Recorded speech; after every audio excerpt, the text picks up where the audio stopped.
कि जिस तरीके से आरोप सिद्ध हुए हैं, कन्विक्शन हुआ है, इंडाइटमेंट हुआ है, काश अगर हमारी खुद की इन्वेस्टिगेटिव एजेंसीज जब इस तरीके की रिपोर्ट सामने आई थी उस पर इन्वेस्टिगेशन करते, फ्री एंड फेयर मैनर में करते हैं।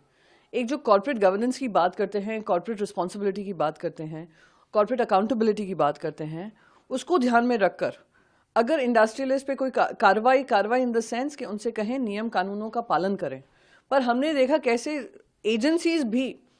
उनको डिफेंड करने में लगी हुई थी। सेबी आज तक उन पे आरोप नहीं सिद्ध कर पाई है, बल्कि दूसरे कोर्ट्स में वो आरोप सिद्ध हो गए हैं। उन पे कहा जा रहा है लाखों करोड़ों उन्होंने खर्च किए हैं ब्यूरोक्रेसी में, गवर्नमेंट ऑफिशियल्स पे कॉन्ट्रैक्ट्स लेने के लिए,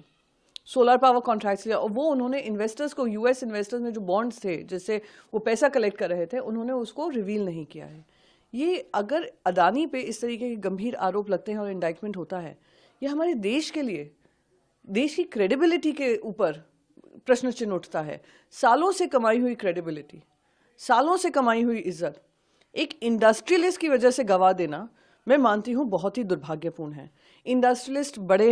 इंडस्ट्रियलिस्ट विकास करें, इंडिया की प्रगति में उनका योगदान रहे, पर इस तरीके से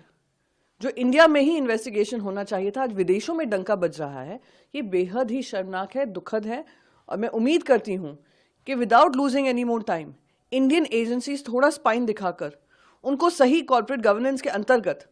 उनसे अकाउंटेबिलिटी मांगेंगी। और ये कौन से गवर्नमेंट ऑफिशियल्स हैं जिनको ब्राइब दे देकर आज यहां तक पहुंचाया कि उनके पास इतने कॉन्ट्रैक्ट्स हैं कि दुनिया भर के सबसे अमीर आदमी बन चुके हैं।